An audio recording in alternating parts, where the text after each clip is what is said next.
The refugee station on Keth 9 reeked of desperation and recycled air.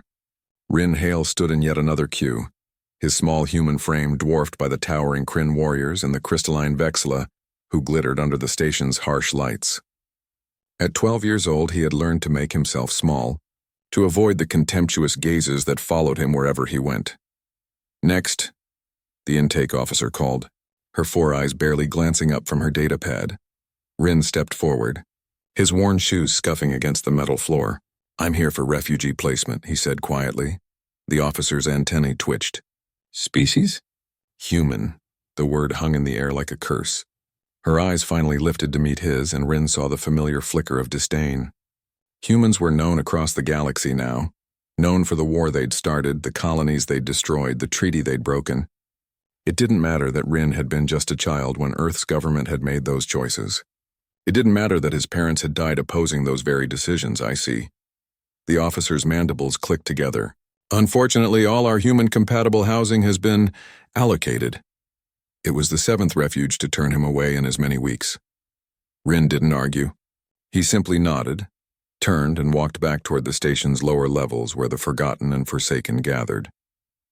His stomach growled. He'd eaten nothing but ration scraps for 3 days, but he'd learned to ignore hunger. It was just another companion in his solitude. The lower decks were darker, the air thicker. Here, the station's gleaming promise of salvation gave way to the reality of those the galaxy had abandoned. Rin found a corner near a humming power conduit and sat down, pulling his threadbare jacket tighter around his shoulders. "Rejected again, human child?" Rin looked up. An elderly Thracian trader sat nearby, his scales dull with age. "Yes, sir. They won't take you, you know. Humans are." The Thracian paused, searching for diplomatic words. "Unpopular. I know. Have you considered the outer stations? Beyond the treaty zones, Rin had. But those stations required credits he didn't have. Passage on ships that wouldn't carry human cargo. He was trapped in this limbo, unwanted but unable to leave. Days blurred together. Rin survived on what he could scavenge, what others discarded. He watched ships come and go, carrying families to new homes, new lives. None of those ships had room for him. Then the rumors began. "Did you hear? A dragon ship docked at Bay 17. Impossible. The dragons are extinct. I saw it myself. Massive. Old. Nothing like the new vessels." Rin's ears perked up. He'd heard stories of dragons, ancient beings who'd mastered spaceflight before most species had discovered fire. They'd been explorers, philosophers, creatures of immense power and wisdom. But the history said they'd vanished centuries ago, hunted to extinction by those who coveted their knowledge and feared their strength. Curiosity pulled him toward Bay 17. The ship was unlike anything Rin had ever seen. It wasn't built. It looked grown, all organic curves and crystalline scales that shimmered with an inner light. It was beautiful and terrifying, massive enough to dwarf the military cruisers in neighboring bays. "You should not be here, small one." The voice resonated in Rin's chest, deep and ancient. He spun around and found himself staring up at a being from legend. Velthor stood 20 feet tall, his body covered in scales that shifted between bronze and gold. His wings were folded against his back, each wingtip nearly brushing the bay's ceiling. Eyes like molten amber regarded Rin with an intelligence that made the boy feel completely transparent. "I'm sorry," Rin stammered, backing away. "I didn't mean to." "You carry sorrow like a second skin." Velthor's head lowered, bringing his massive face closer to Rin's level. "And shame that is not yours to bear." Rin's throat tightened. "You know what I am, a human child, yes." The dragon's voice held no judgment. "I know what your people did. I also know what many of them tried to prevent.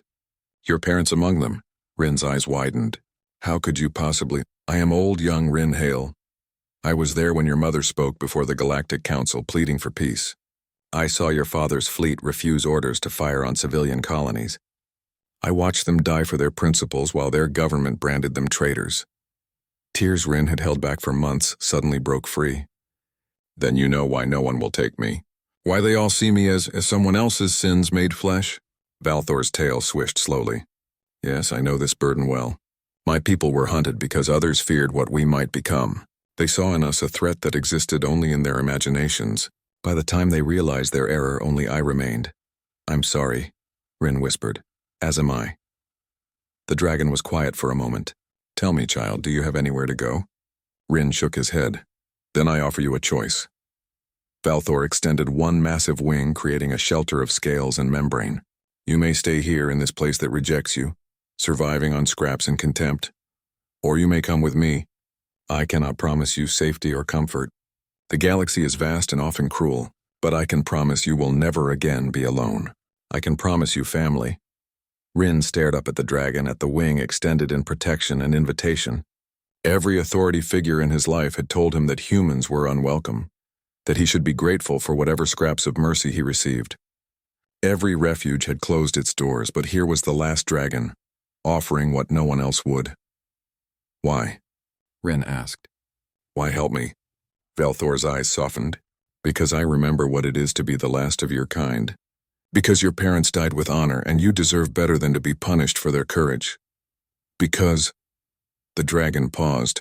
Because loneliness is a burden halved when shared. Rin stepped forward into the shadow of Valthor's wing. The scale-covered membrane was warm, and for the first time in longer than he could remember, Rin felt safe. I'll come with you, he said. Valthor's rumble might have been a laugh or might have been satisfaction. Then welcome home, young Hale. We outcasts must stand together. As they walked toward the dragon's ship, Rin felt something shift inside him. The shame was still there. The grief for his parents, the anger at a galaxy that judged him for crimes he'd never committed. But alongside those feelings was something new. Hope. Behind them, refugees watched in amazement as the last dragon and the orphaned human boy disappeared into the ancient ship. Minutes later, the vessel lifted away from Keith 9, carrying the beginning of a family that the galaxy had tried to deny. In the vastness of space, under the light of a billion stars, the last dragon and the orphaned boy would forge their own destiny. Together,